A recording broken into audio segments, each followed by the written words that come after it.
Hi everyone! In this lesson, we'll continue building our to-do list application by adding the functionality to toggle task completion. This means we'll be updating the state to reflect whether a task has been marked as completed or not. To achieve this, we'll need to modify a property of an object within our state array. Let's take a look at the design. From the previous lessons, we have our add task element, and I can add several tasks. 1, 2, 3, 4, 5. And in this lesson, we'll add the toggle functionality and a checkbox to each row. Now I'm going to click on a row, and as you can see, the checkbox and CSS styles for this row were changed. Pressing on the row again returns the checkbox and styles to the initial state. Let's go to the code. I opened my Visual Studio Code and have a code that we implemented on previous lessons. And if you remember, we have to-dos, array of objects, and we use JavaScript map function to go over our to-dos and generate a JSX for each to-do. And now I'm going to add input, and it will be checkbox for each to-do. And let me do it. The checkbox will be placed inside task list container. It will be input with type checkbox, and we have our to-do completed property inside of object, and it will define our checked attribute in our checkbox. And I'm going to assign to our to-do completed. And also we need some onChange function, and I'm going to implement function to go to do completion. But initially I'm going to add onChange event, and to handle it, I'll provide my function to go to do completion, and pass my to do ID to know which to do we should toggle. And similar event I'm going to add to my task text, but it will be on click event, just on click.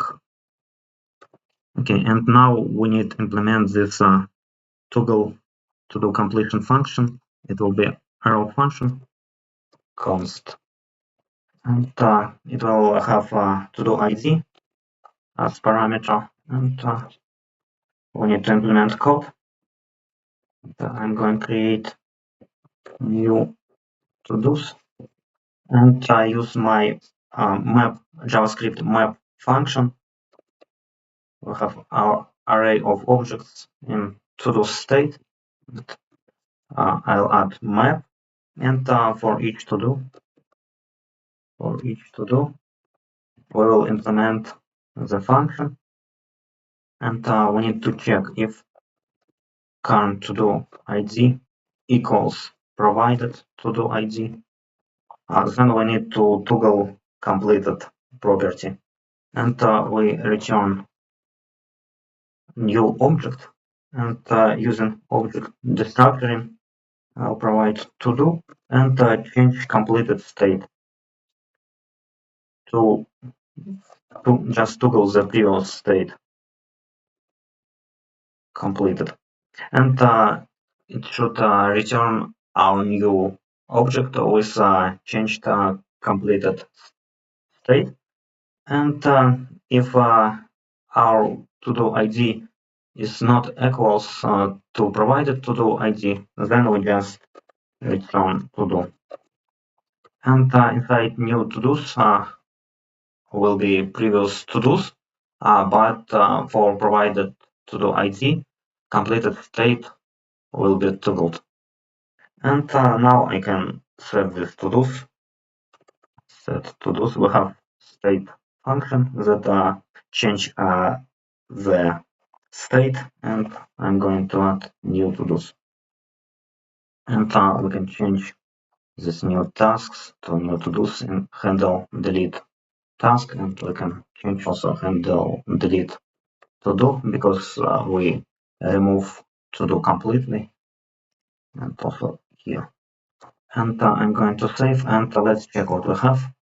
As you can see, we have our input, and I'm going to press on the row, and as you can see, the styles were changed because we have inside our code this check. If to do completed, then we provide completed style to our task row, and inside our to-do list we have text decoration, line through, and color for that text, and pressing again also makes it unchecked and returns the state.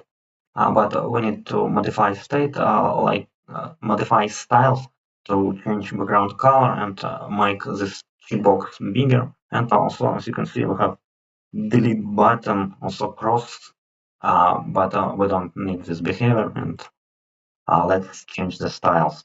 As you can see, we have our styles for completed class, but I'm going to add here our task text to apply styles only to our text and not cross our delete button. I'm going to add class name task text, and let's check.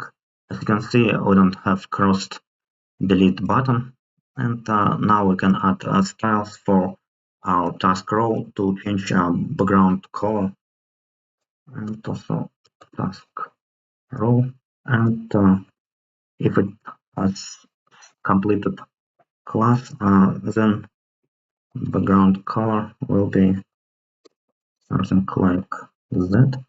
And we can add styles to hovering over task row.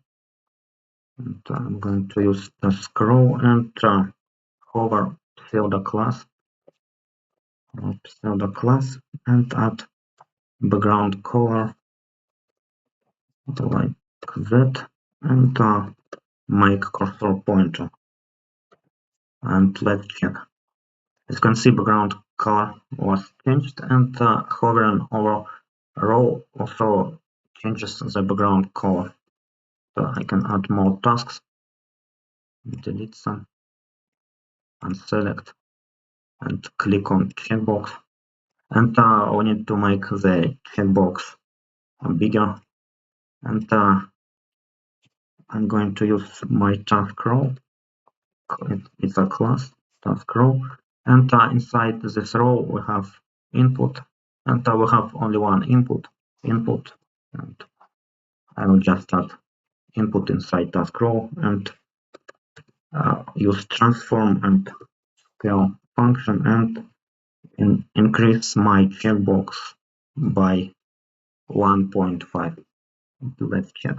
Okay, we have our increased checkbox, and now I can refresh all and add some tasks to check the whole functionality.